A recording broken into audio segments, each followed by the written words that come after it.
Hello అండి అందరికీ. Last క్లాస్‌లో మనం శాతవాహన టాపిక్‌ని స్టార్ట్ చేసుకున్నాము.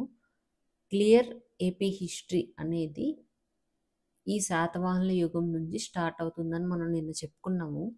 ఈ శాతవాహనులు మౌర్యుల వద్ద సామంతులుగా ఉండేవారు అని మనం చెప్పుకున్నాము. అయితే అశోకుని కాలంలో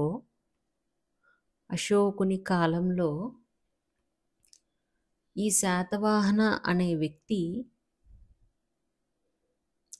అశోకుడి వద్ద కమాండర్ ఇన్ చీఫ్ సర్వ సైన్యాధ్యక్షుడుగా పనిచేసేవాడు. అయితే ఈయన కుమారుడు శాతవాహన కుమారుడు శ్రీముఖుడు. శ్రీముఖ చిన్ముఖ అన్న ఒకటే. అశోకుని మనవడు సంప్రాతి. మౌర్య సామ్రాజ్యంలో లాస్ట్ గ్రేటెస్ట్ కింగ్ అన్నమాట ఈయన. ఆఖరి గొప్ప రాజు అంటే సంప్రాతి. ఈ సంప్రాతి కాలంలో శ్రీముఖుడు స్వతంత్ర రాజ్యాన్ని ఏర్పరచుకున్నాడు. ఇండిపెండెంట్ కింగ్డమ్ని ఎస్టాబ్లిష్ చేసుకున్నాడు శ్రీముఖుడు. ఎవరి కాలంలో అంటే సంప్రాతి కాలంలో. అయితే 271 బీసీ 271 బీసీలో కోటిలింగాల రాజధాని కోటిలింగాల ప్రాంతాన్ని రాజధానిగా చేసుకుని సంప్రాతి కాలంలో శ్రీముఖుడు స్వతంత్ర రాజ్యాన్ని ఏర్పరచుకున్నాడు. ఓకేనా అండి? ఈ ఇన్ఫర్మేషన్ మనకి దేని ఆధారంగా మనకి ఈ ఇన్ఫర్మేషన్ అనేది తెలుస్తుంది అని అంటే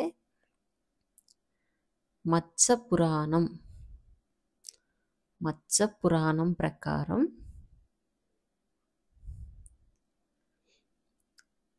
మనకి ఏం తెలుస్తుంది అంటే శ్రీముఖుడు సంప్రాతి కాలంలో తెలంగాణలోని కోటిలింగాల ప్రాంతాన్ని రాజధానిగా చేసుకుని 271 బీసీ కాలంలో స్వతంత్ర రాజ్యాన్ని ఏర్పరచుకున్నాడు అని మనకు తెలుస్తుంది. సోర్స్ ఏంటి, ఆధారం ఏంటి అనంటే మత్స్య పురాణం. ఓకే, ఈ మత్స్య పురాణం ఎక్కడి నుంచి వచ్చింది? ఈ మత్స్య పురాణం హిందూ రిలీజియన్కి సంబంధించి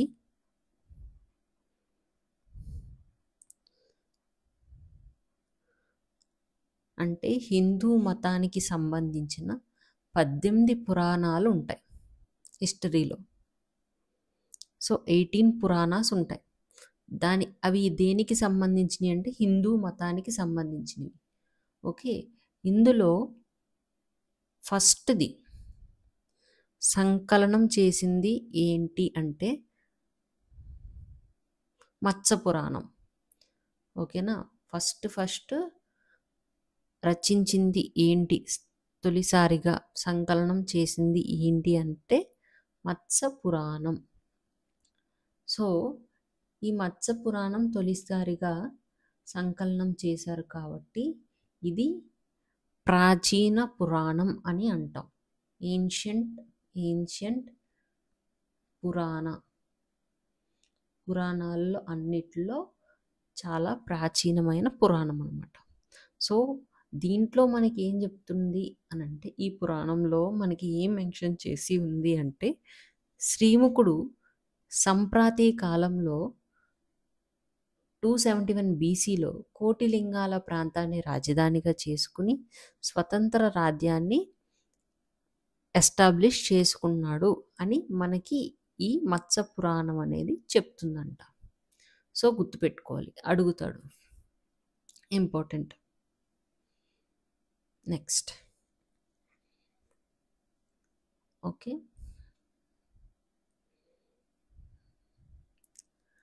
మనకి ఇంకొక ఆధారం ఏంటి అంటే కోటిలింగాల ప్రాంతంలో కొన్ని కాయిన్స్ నాణాలు అనేవి దొరికాయి. ఈ నాణాల ప్రకారం శ్రీముకుడు అనేవాడు ఫౌండర్ ఆఫ్ శాతవాహన డైనస్టీ అని తెలుస్తుంది. అంటే కోటిలింగాల ప్రాంతంలో మనకి దొరికిన నాణాల ప్రకారం శ్రీముకుడు అనేవాడు శాతవాహన రాజ్యానికి స్థాపకుడు, శాతవాహన రాజ్య స్థాపకుడు అయ్యాడంట. సో ఫౌండర్ ఎవరు శాతవాహన డైనస్టీకి ఆర్ కింగ్డమ్కి? శ్రీముకుడు. కానీ ఆరిజినేటర్ ఎవరు? శాతవాహన, అంటే శ్రీముకుడి తండ్రి, మూల పురుషుడు అని అంటాం. ఓకే, మూల పురుషుడు అని అంటాం అనమాట. ఫౌండర్ అంటే శ్రీముకుడు వస్తాడు, మూల పురుషుడు అంటే శాతవాహనుడు వస్తారు. ఇద్దరు వేరు గుర్తుపెట్టుకోవాలి. ఎందుకు ఈయన శాతవాహన ఎందుకు ఫౌండర్ కాలేదు అంటే ఆయన సామంతుడుగానే ఉన్నాడు, స్వతంత్ర రాజ్యాన్ని ఏర్పరచుకోలేదు కాబట్టి మనకి ఫౌండర్ శ్రీముకుడు అయ్యాడు. అయితే ఈ కోటిలింగాల నుంచి శ్రీముకుడు పాలించేదానికంటే ముందు కోటిలింగాలని ఈయన కంటే, శ్రీముకుడి కంటే ముందు కొంతమంది రాజులు కోటిలింగాలని రాజధానిగా చేసుకుని పాలించినట్లు తెలుస్తుందన్నమాట. ఇంకొన్ని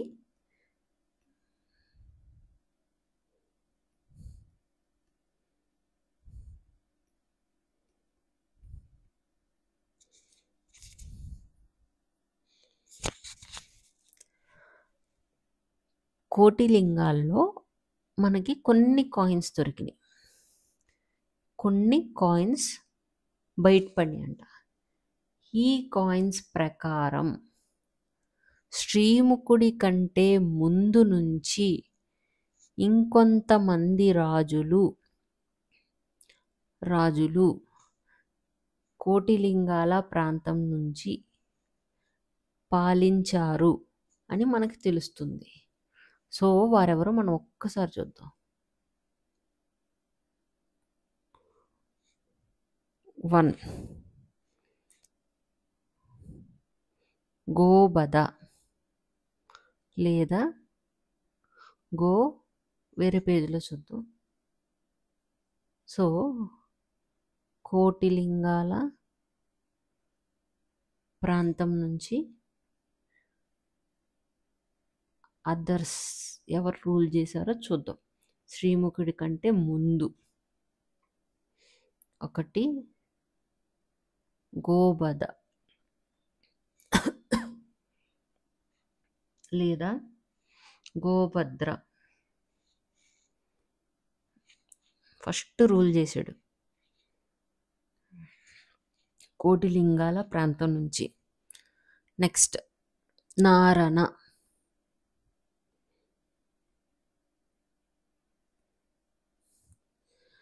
నెక్స్ట్ కంవ్యాస,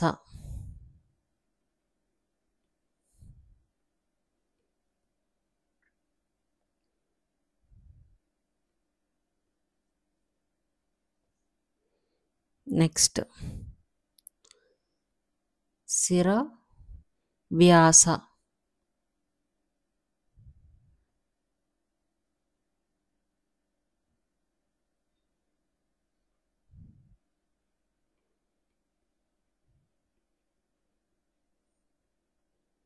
అలాగే లాస్ట్ సమగోపుడు.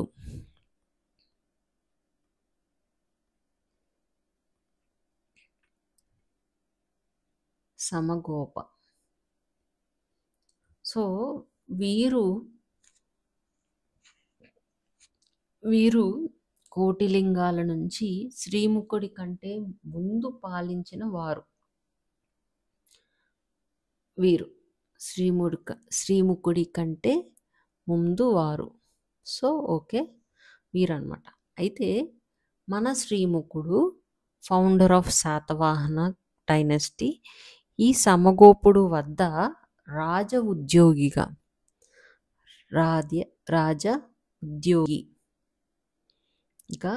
పనిచేసేవాడు అనమాట. పనిచేశాడు. ఓకే, ఇలా పనిచేస్తూ ఏం చేశాడు ఈయన? సమగోపుడు వద్ద రాజ ఉద్యోగిగా పనిచేస్తూ శ్రీముఖుడు స్వతంత్ర రాజ్యాన్ని ఎస్టాబ్లిష్ చేసుకున్నాడు. ఓకే, ఇది అంటే సమగోపుడు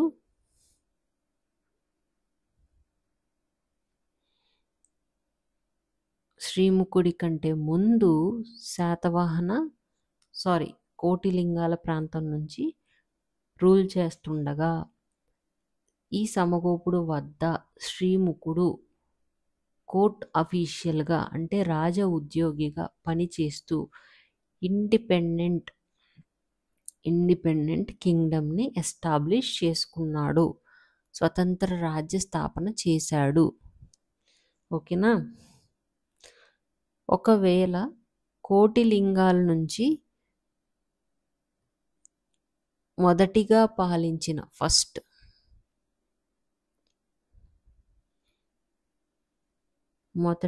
పాలించిన రాజు ఎవరు అంటే మనం చూసుకున్నాం, గోబద లేదా గోభద్ర. ఈయన ఇండియాలోనే ఫస్ట్ టైం నాణాలు ముద్రించాడంట. కాయిన్స్ని mint first time in India. భారతదేశంలో ఫస్ట్ టైము నాణాలు ముద్రించింది ఎవరు అనంటే మన గోభద్రుడు. ఈ గోభద్ర కోటిలింగాల నుంచి, తెలంగాణలో ఉన్న కోటిలింగాల నుంచి పాలించేవాడు అని మనకు తెలుస్తుంది. సో ఇది సమగోపుని గుర్తుపెట్టుకోండి, గోభద్రను గుర్తుపెట్టుకోండి. నెక్స్ట్ శాతవాహన డైనస్టీ అనేది దాని విస్తీర్ణం ఏ ప్రాంతాల మధ్యన ఉందో చూద్దాం.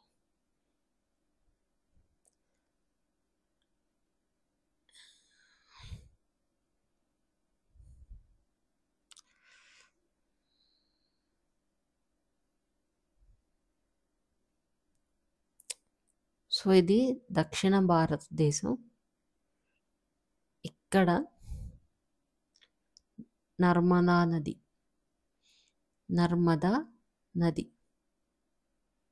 నర్మదా రివర్, ఇక్కడ కృష్ణా రివర్.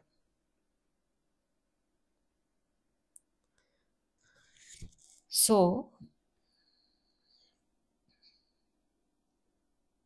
నార్త్ వైపు నర్మదా నది, దక్షిణం వైపు సౌత్ వైపు కృష్ణా నది మధ్య భూప్రాంతాన్ని ఈ శాతవాహనులు పాలించారు. వీరి యొక్క విస్తీర్ణం నర్మదా నది, కృష్ణా నది మధ్యన ఉండేది. ఓకేనా? ఈ ప్రాంతాన్ని వాళ్ళు పరిపాలించారు, రూల్ చేశారు అని గుర్తుపెట్టుకోండి. వీటి కింద ఏ రాజ్యాలు ఏ స్టేట్స్ వచ్చాయి అని అంటే ఇక్కడ మహారాష్ట్ర, ఇక్కడ కర్ణాటక, ఇటు సైడ్ తెలంగాణ, మన ఏపీ ఆంధ్రప్రదేశ్. ఈ 4 రాష్ట్రాలని ఈ 4 ప్రెజెంట్ ఈ 4 స్టేట్స్ ఉన్న ప్రాంతాన్ని వారు రూల్ చేశారు అని గుర్తుపెట్టుకోండి. ఓకే. శాతవాహనుల్లో మొత్తం ఎంతమంది రాజులు ఉన్నారంటే 30 మంది, 30 కింగ్స్ ఉన్నారు. ఓకేనా.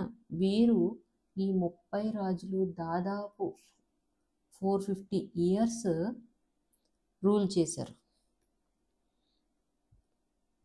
ఇది దేని ప్రకారం అండి? మళ్ళీ మత్స్య పురాణం. మత్స్య పురాణంలో మనకి ఈ ఇన్ఫర్మేషన్ అనేది ఉంది. మత్స్య పురాణం ప్రకారం శాతవాహనులు 30 మంది ఉండేవారు. వారు 450 సంవత్సరాలు పాలించడం జరిగింది. మత్స్య పురాణం ప్రకారం. మత్స్య పురాణం ఎవరి గురించి చెప్తుంది అంటే శాతవాహనుల గురించి చెప్తుంది. అంటే శాతవాహనులు కూడా ఈ పురాణంలో చెప్పబడ్డారు అని అర్థం అన్నమాట. ఇది నెక్స్ట్ ఇంట్రడక్షన్ ఇక్కడతో కంప్లీట్ అయింది. మీకు ఇంట్రడక్షన్ అర్థమైంది అని అనుకుంటున్నాను. ఏమైనా డౌట్స్ ఉంటే నాకు కమెంట్ సెక్షన్లో చెప్పండి. నెక్స్ట్ రాజధానులు. Next topic. మొత్తం 17 టాపిక్స్ దాకా చెప్పుకుంటాను నేను చెప్పాను. అందులో సెకండ్ టాపిక్ రాజధాని. శాతవాహనుల తొలి రాజధాని అని అంటే 3 ఉన్నాయి. ఫస్ట్ది తెలంగాణలోని కోటిలింగాల.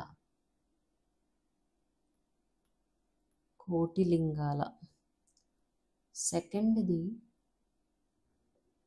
కృష్ణా డిస్టిక్లో శ్రీకాకుళం అనే ఒక ప్రాంతం ఉంది.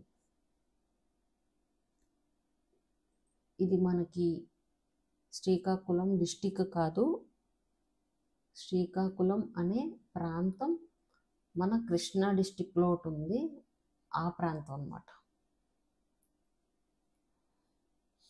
ఉత్తర భారతదేశంలో ఉన్న శ్రీకాకుళం కాదు ఇది. నెక్స్ట్ థర్డ్ వన్ పైతాన్ లేదంటే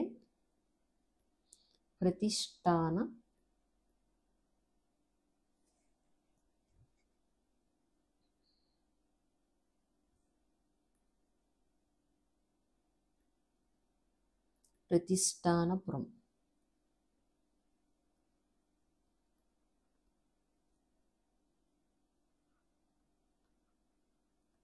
మహారాష్ట్రలో ఉంటుంది.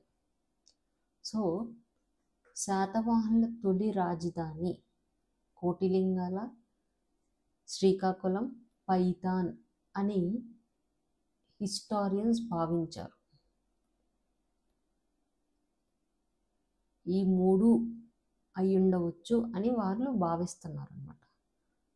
కానీ ఎగ్జామ్లో గనక శాతవాహనుల తొలి రాజధాని ఫస్ట్ క్యాపిటల్ ఏంటి అని అంటే కోటిలింగాల అని పెట్టండి.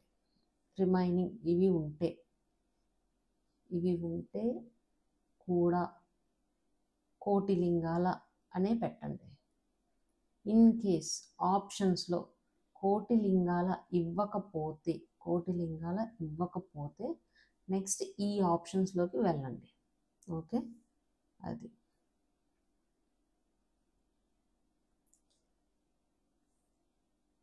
ఇంకోటి. ఎగ్జామ్ ఓరియంటెడ్గా చెప్తున్నాను ఎలా ఆప్షన్స్ మనం పెట్టాలి అని. ఒకవేళ శాతవాహనుల క్యాపిటల్ ఏంటి, కేవలం అది ఫస్ట్దా లాస్ట్దా అని అడగలేదు, ఓన్లీ రాజధాని ఏంటి అని అంటే కోటిలింగాల ఆప్షన్లో ఉన్న కోటిలింగాల పెట్టకూడదు. ఏం పెట్టాలి అంటే ధాన్య కటకం.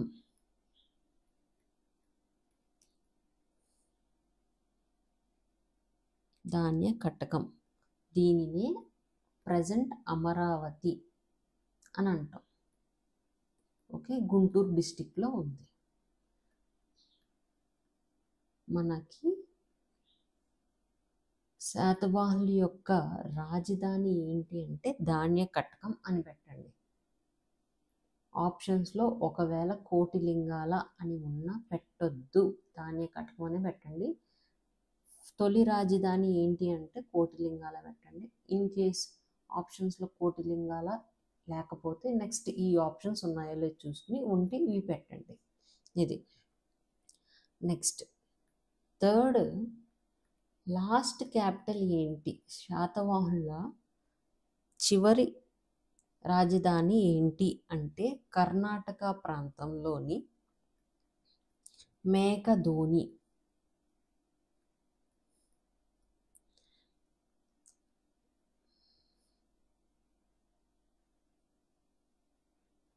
మేకధోని ఇది ప్రజెంట్ బెల్లార్ డిస్టిక్లో ఉందన్నమాట. సో ఎగ్జామ్ ఓరియంటెడ్గా గుర్తుపెట్టుకోవాల్సిన విషయం, మీకు ఇన్ కేస్ ఫస్ట్ క్యాపిటల్ ఏంటంటే కోట్లింగాల అని పెడతారు. మామూలుగా రాజధాని ఏంటి అని అంటే ధాన్యకటకం అని పెడతారు. లాస్ట్ ఏంటి అంటే మేకధోని అని పెడతారు. క్లియర్? శాతవాహనులో టోటల్ మనం 30 కింగ్స్ ఉన్నారని చెప్పుకున్నాము. వీరిలో 1 మినిట్, ఈ 30లో ఫస్ట్ 1 to 23 కింగ్స్ని మనం ఏమంటామంటే తొలి శాతవాహనులు అని అంటాం. ఎర్లీ శాతవాహనాస్, తొలి.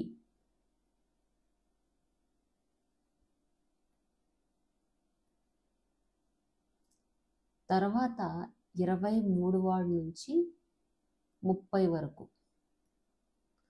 ఏమని అంటామంటే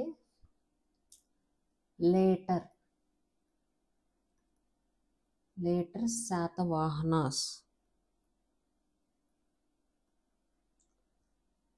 సో ఈ 23ని మనం ఎందుకు పెట్టాము అని అంటే ఈ 23 ఎవరు, 23 రాజు ఎవరు అంటే గౌతమి పుత్ర శాతకర్ణి.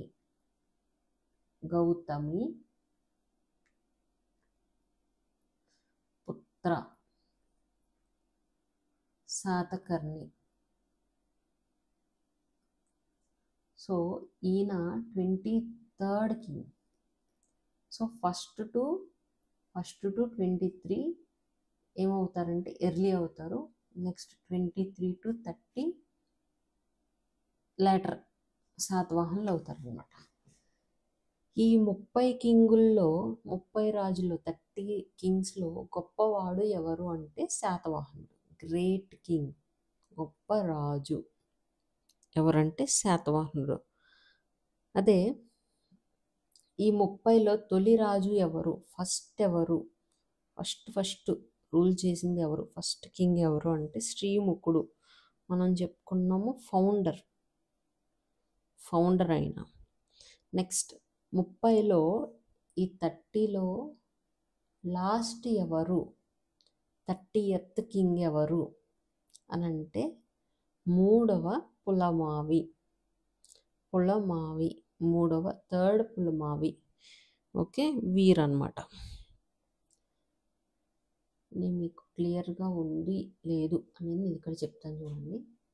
1 to 23 ఎర్లీ శాతవాహనాస్,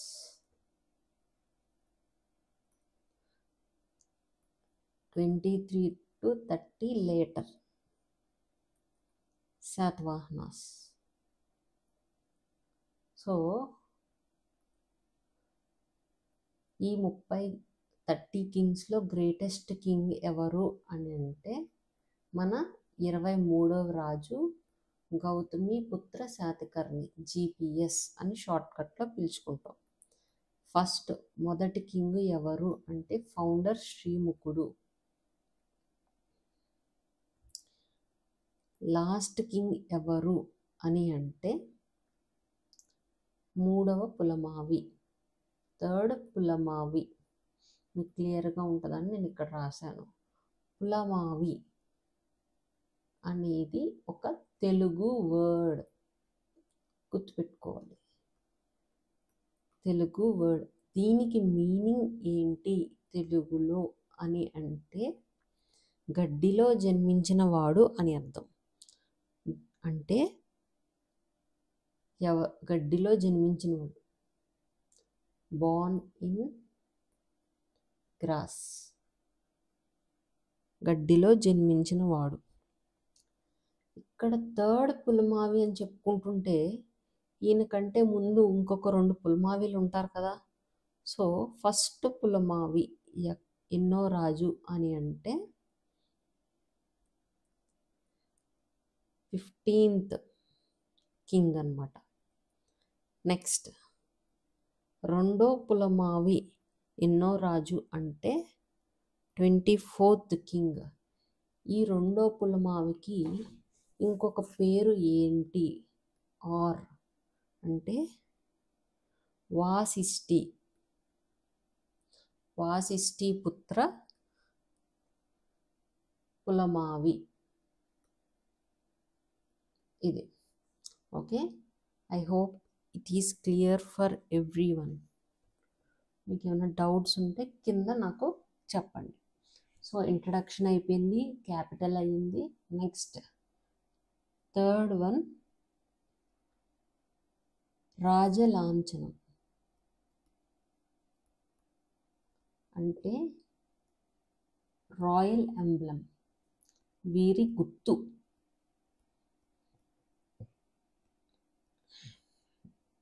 వీరి గుర్తు ఏంటో చూద్దాం ఒకసారి. ఇంపార్టెంట్, అడుగుతాడు ఎగ్జామ్లో.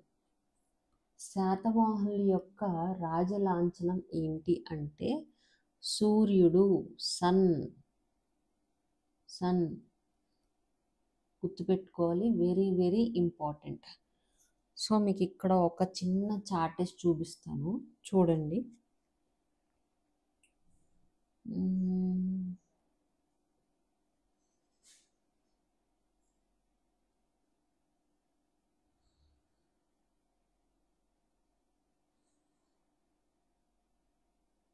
ఇలా మీరు కూడా మీ బుక్లో చార్ట్ వేసుకోండి, ఈజీగా ఉంటుంది.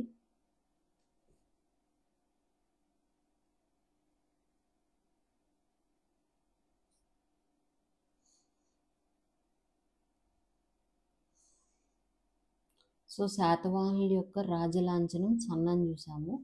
శాతవాహనుల తర్వాత శాతవాహనుల పతనానంతరం మనకి కొన్ని రాజ్యాలు వస్తాయి.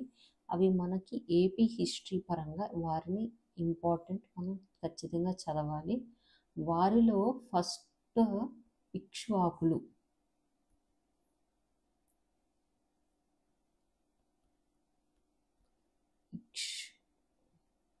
ఇక్ష్వాకాస్, వీరి యొక్క రాజలాంఛనం ఏంటి అని అంటే లైన్, సింహం. నెక్స్ట్ ఇక్ష్వాకుల తర్వాత బృహత్పలాయనులు.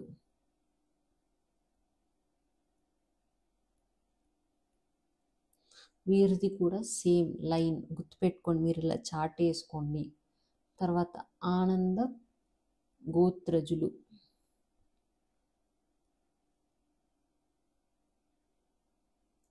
వీళ్ళది బుల్, వృషభం.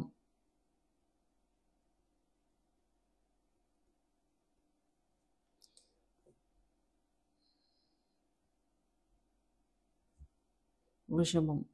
ఆనంద గోత్రజుల తర్వాత శాలంకాయన్లు. వీళ్ళది కూడా సేమ్ వృషభం. నెక్స్ట్ ప్రాచీన పల్లవులు, ఏన్షియంట్ పల్లవాస్, ప్రాచీన పల్లవులు. వీరిది సేమ్ వృషభం. నెక్స్ట్ ప్రాచీన పల్లవుల తర్వాత విష్ణు కుండిన్స్.